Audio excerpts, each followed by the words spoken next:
So hello everyone. Thank you for the opportunity to speaking at this great event. So what I would like to talk today is about the E-CNY cross-border CBDC as well as the future. So three questions. One is that what's China's approach to CBDC? Two, how to understand China's approach? And then using dispute settlements as one case to see what are the issues we are facing. And so here, firstly, with E-CNY or digital yuan, they actually is intermediate, CBDC platform. See here, PBOC, People's Bank of China, will issue that through, operating institutions, mainly largely Chinese state-owned banks, as well as two internet banks, which are affiliated with Ali and WeChat. And then you have the tier 2.5, because tier 2, you see here, actually dealing with open E-CNY wallets, disseminate, and also KYC and others. And then you have tier 2.5, which are other banks, and which are smaller banks. For example, what they will do, they will collaborate with tier 2. They probably will like to get a quote, those kind of things. To get tier 2.0, and then work together with tier 2.0 institution to provide services. So that's tier 2.5. And of course, end users, including businesses like McDonald's and others, they will actually in the ecosystem, they're being used in different cases. So for example, like paying tax, paying for transportation, and also for issuing salaries and so on and so forth. And besides domestic use of CBDC, which is both retail, but also exploring wholesale one, like e-commerce, where China is trying to pilot, using E-CNY for e-commerce, to overseas. They also, actively participated in mBridge, as really been made by previous 10-minute speaker about project mBridge. And, so we see that actual pilots, the project which involves, China, PBOC, Hong Kong, MA, UAE, as well as the Thai central bank, and also with observers, mentioned earlier. They have 5 different types. You see here domestic one, cross-border payments, and the cross-border FX, PVP. And what they have done is that they have different central banks, which link with the mBridge steering committee as an administrator. And their relationship includes platform terms. So you see here, there's a platform terms that engage between administrator and the central banks who participate in that, and also the external terms where this represent commercial banks. They will have a contract, another engagement with other, commercial banks and others. So these are kind of the new platform has been built, using mBridge ledger, and here you see that they have efforts to do more real value transactions and to explore, the use cases. And they also have some, issuance and redemption, some of them done by off-bridge, you see here. And also you have part of them done by on-bridge. Happy to discuss more if you have any question in that regard. So that's also one of the efforts China is doing in that regard. And also China is being exploring the possible use of E-CNY in Hong Kong, and also more recently to see whether this can work in Singapore, And we see that if you look in China's CBDC approach, obviously the role of the state is very important. The cryptocurrency, in China's case, China banned the crypto. Actually, that's a different if you compare China with other many other countries. And secondly, centralization, because PBOC obviously is a leading role in that regard. And secondly, cross-border use, that is wholesale, but also potentially retail. You think about, in Hong Kong, you use that for, hotel and other uses, using existing and new mechanisms and multi-level efforts. So for example, mBridge, but also the joint venture between SWIFT and PBOC. So that's different platforms being used. And certainly taking advantage of the technology network, because China has been a leader in terms of cashless payments. Nowadays in China, it's hard to use cash. So they try to utilize those advantages, first mover, and also network.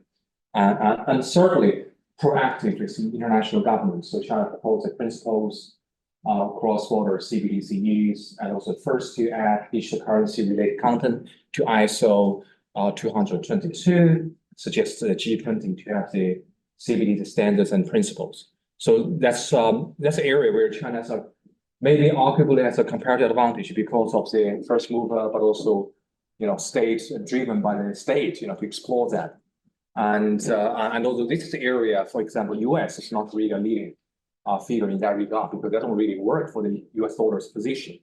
And also, if you look into and this is also an area where we see that China can take advantage because they don't have really treaty or those hard rules in that regard. If you compare with trade law as one example, and of course, feel free to scan the QR code, which is linked to the article, which I explained that on different pages. So one possible understanding of that was China's selective reshaping international monetary or financial system because it's building kind of new infrastructure. And also in the past, you probably will go through intermediary currency like US dollar, but now through CBDC, you could have a direct transaction among different currencies. And also new infrastructure, because that is only about hardware. You think about the CBDC data servers, hosts like in terminals or wallets, and also technical standards, IP, and also that is international ISO standards and so on and so forth. And also, secondly, that's shaping future CBDC frameworks, and certainly also other impacts, on whether if you have a major economy issue CBDC, and what that means for other countries in terms of the currency position in the digital age. And secondly, for influencing factor quickly, I think that's for China's approach, importantly, perception and conception. Perception means that how China perceives traditional knowledge, or fintech, because you don't have a CBDC start from scratch. Then also learn from fintech, cashless payments, And secondly, also conception. China have to tell their story. You have your leaders, so you have to develop your program, and so on and so forth. And also, they also have a sort of the type of complementarity. So here means that, particularly regarding, China's preferences, for example, China has a trade power, but not necessarily a monetary or financial power. So CBDC can be a way to, improve China's role in that regard, and also to promote finance and trade. One of the arguments for China is that, to drive down the costs for transaction. And certainly external dynamics may help to prepare if US sanction on China, you have those kind of arguably another pathway. And also certainly elements include legitimacy.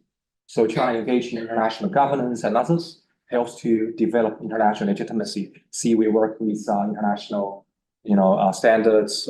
We work with SWIFT and others. Yeah. And finally, we also have institutional capacity, which is very important because you have to rely on that to develop. What are the implications? Quick one that, of course, the economic ones. So how do you bear the cost? So that's a big question, right? How to make that sustainable? You have a research and development, and you don't really, in China's case, you don't really charge commission. So where's the money come from? So that's one thing. And secondly, what are the implications for the markets? So you have CBDC with or without expiry date. And what does it mean for competition? Foreign international banks, for example, what's their role in that regard? And certainly the macro financial implications, spillover effects. And what does it mean for other countries? And also the confidence, the trust is very important. In terms of political economy, so that regards the role of the market and the state. How do you define the role in that regard? So for example, in the ecosystem, what are the division of labor? And also how to deal with international relations, geoeconomics. For legal perspectives, there are many issues to be asked: resilience, adaptability for data leakage, or those kind of issues, international coordination, for example, limit on CBDC use. Not every country on the same page, and also sustainable development. E-waste, for example, CBDC is another layer of financial system. E-waste, energy consumption regarding data usage, and so on and so forth. And looking to the future, there are many issues. I just want to explore these few elements, to show that lawyers have some role in that regard. So for example, very open issue that for cross-border CBDCs, it's very challenging. You cross-border, you have a different currency, you also have a different system, you have different platform, you have different ledgers. So that's a huge, highly complex, which is a moving target. Two, for actors, different from traditional ones, now we have multiple platforms, right? You rely on cross-border CBDC platforms. It's more complex. Some of them most operate by central banks, but theoretically, in one pilot project by BIS, it can also be a private entity.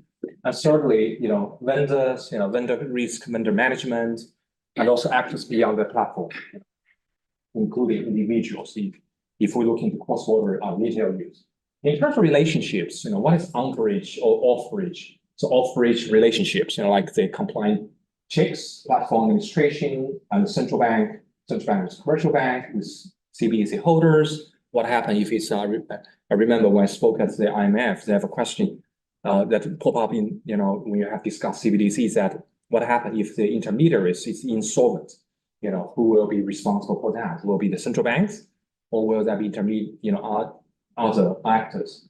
And also many issues, technology issue, glitch, cybersecurity, cyber attack, issue like regulation, how do you deal with different approaches to privacy, and issue like, platform legal documents, all those like smart contracts, data breach, and also you have an issue about CBDC usage, think of different stages that may happen in terms of the exchange, redemption, distribution, even cancellation. Yeah, so there's many issues in that regard. And also another question will be, if you have a large-scale cyber attack, for example, do you have a CBDC exit plan? Do you have a plan B, right? So that's one thing you have to think of, because that's a fiat currency. And also there are many disputes, possibilities, state-to-state one, a non-state one, thinking about if different states have different directions to the platform, CBDC platform, how do you handle that? And also, what about failed transactions?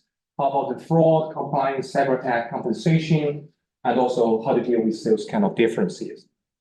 And do we need to rely on existing dispute settlement systems like arbitration and others, or you need new ones, which is being tricky because central banks may not necessarily want to deal with that, subject to a third party.